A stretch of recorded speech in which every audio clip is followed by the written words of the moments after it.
Attention chiropractors, slayers of subluxation, unleashers of the imprisoned impulse.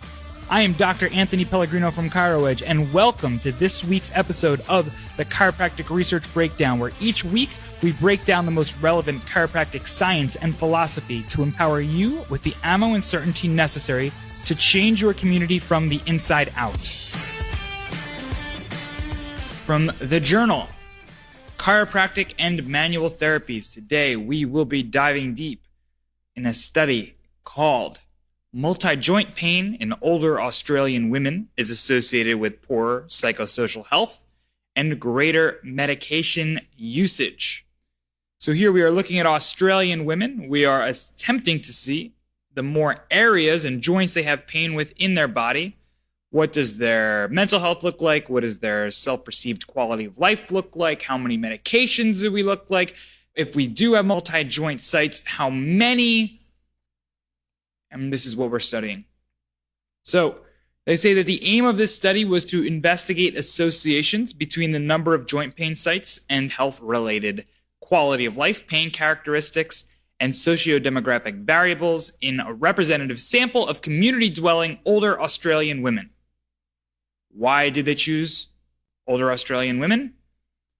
Because older people and females are more susceptible to widespread pain. That's what they said. So the authors surveyed 700 middle-aged Australian women born between 1946 to 1951. The data was collected from between March to November of 2012, which means that the individuals in this study were aged 61 to 66 years old. They targeted women with arthritis, since women with arthritis are more likely to experience multi-joint pain. Outcome measures. The most important thing they felt as though they needed to understand was how many joints hurt. Remember, specifically, we are looking at variables and comparing individuals who have more than one joint pain versus people who have one or no joint pain. So they wanted to see how many, on average, joints hurt in these individuals. The secondary things we were looking at in individuals with, or these women with multi-joint pain, things like characteristics of the pain. How would they describe it? What is their quality of life? And they use the SF-36, which if you were ever in chiropractic college in the last couple of years, you know exactly what that is in all of your clinic reassessments always. Quality of life scores, they assess socio-demographic criteria, as well as health behavior information. What types of decisions did they make? Did they exercise as well? So results are nice and easy, and they are what we expect. 2/3 of women reported more than one site of joint pain. So of the 700 women who they surveyed, more than 2/3 of them experienced multi-joint pain.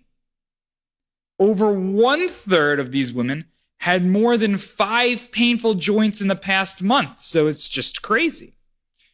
The higher number of joint pain sites, so what they wanted to see is, as we go from 5 to 6 to 7 to 10 to every single joint hurt, what are those, the quality of pain, quality of life scores, socio-demographic, and health behavior information? Is there anything that correlates? So the more number of joints that hurt in these women, the higher the duration of pain. So the more joints that hurt, the longer they experienced pain. The higher the intensity of the joint pain, so the more number of joints that hurt, the more pain from 1 to 10 that they experienced. As you can imagine, the poor physical quality of life, the more joints that hurt, significantly more medication that they took. They also had higher prevalence of psychological comorbidities such as depression or anxiety and sleep disturbances. It probably doesn't surprise you to know that the more pain that these people were in, the more they had anxiety, depression, the more they couldn't sleep. Women who had multiple joints, so of pain, so just associate, think of this, if this person had more than one joint hurting, they were 11 times more likely to describe their pain as distressing, horrible, or excruciating. Of course, their mental health is going to be off if they have longer, more intense bouts of distressing, horrible, or excruciating pain. Of note, the most common prevalence of pain was low back pain. About 35% of the women who experienced low back pain. What was interesting to note, though, was the author's comment that based on other research, they talked about, not what they found in this study, but they talked about references in the discussion section, that older people are 70% more likely to receive a prescription for painkillers than younger people, which is nuts to me. They're 70% more likely, but they're 50% less likely to be advised about manual therapy and exercise. Why?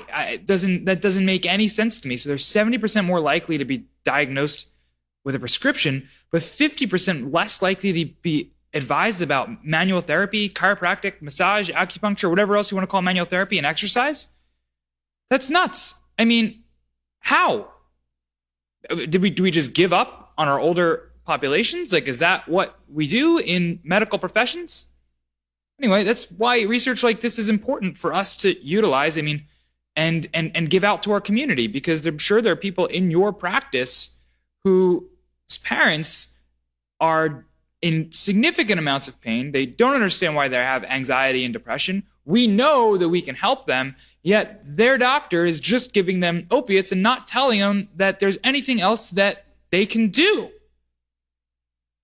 So you need to give out this information in your practice and let people know and inspire them to change the health of their children's grandparents so that their grandparents can be around to hang out at the kids' weddings.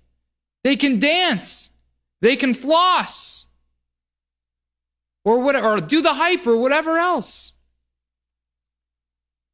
It's important. I'm not as fired up on this one as usual because it's just about pain. There's some other things with it. And primarily the focus on this podcast is kids and families. I just thought it was important just because you can see just how much this is associated, how much these increases are associated with issues like quality of life, medication, distressing, horrible, excruciating pain. I just found it fascinating that they're 70% more likely to receive a prescription for painkillers than younger people, and 50% less likely to be advised about manual therapy.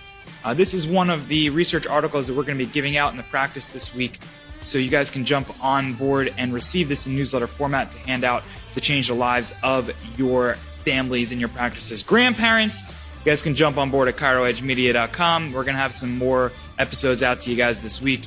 Hope you got some value here. Keep slaying these civilizations, and I love you all.